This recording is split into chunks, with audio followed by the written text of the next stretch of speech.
নমস্কার, আপনারা দেখছেন ইনস্টা খবর। আমি অনুশ্রী। আজ অক্ষয় তৃতীয়া। অক্ষয় তৃতীয়া উপলক্ষে আজ বাংলার ইতিহাসে এক নতুন অধ্যায়ের সূচনা। আজ দীঘার জগন্নাথ মন্দিরের জগন্নাথ দেবের প্রাণ প্রতিষ্ঠা হবে। পুরীর আদলে তৈরি এই মন্দির এবার পর্যটন ও ধর্মীয় কেন্দ্র হিসেবে আত্মপ্রকাশ করল বঙ্গোপসাগরের তীরে। প্রায় 22 একর জমিতে তৈরি হয়েছে এই বিশাল মন্দির কমপ্লেক্স। রাজ্য সরকারের উদ্যোগে প্রায় 250 কোটি টাকার এই প্রকল্পে রয়েছে অতিথি নিবাস, বিশ্রামাগার, পুলিশ আউটপোস্ট, ফায়ার স্টেশন এবং প্রশাসনিক ভবন। বিশেষ নজর দেওয়া হয়েছে স্থানীয় মহিলাদের স্বনির্ভরতার উপর।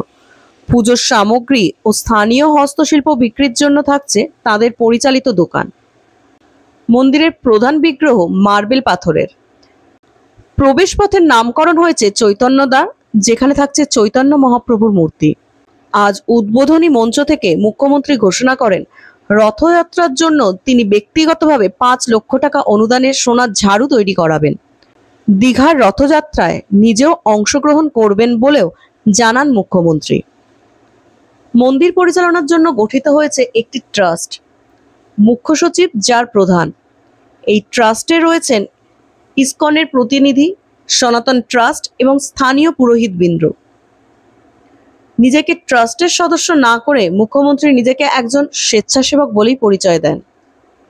মন্দির চত্বরে থাকছে লক্ষ্মী মন্দির, ভোগঘর, স্টোর রুম এবং গেস্ট রুম। বাংলার ঐতিহ্যবাহী প্রসাদ গজা, গুজিয়া, ক্ষীরের গজা, কালীঘাটের প্যাঁড়া বিক্রি হবে স্থানীয় মহিলাদের পরিচালিত দোকানে। মুখ্যমন্ত্রীর কথায় এই মন্দির বাংলার সমুদ্র তীরে এক চিরস্থায়ী জগন্নাথ ধাম হয়ে উঠবে, যা হাজার হাজার বছর ধরে টিকে থাকবে।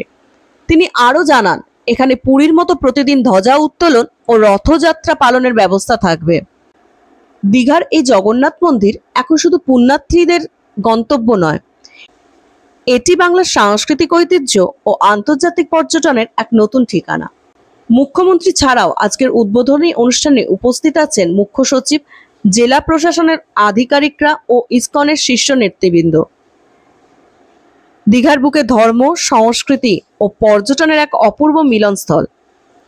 জগন্নাথ মন্দির আজ থেকে উন্মুক্ত পুণ্যার্থীদের জন্য। জগন্নাথ মন্দির শুধু এক ধর্মস্থান নয়, এটি বাংলার আত্মপরিচয়ের এক উজ্জ্বল প্রতীক। ধন্যবাদ আমাদের সঙ্গে থাকার জন্য। চোখ রাখুন ইনস্টা খবরে।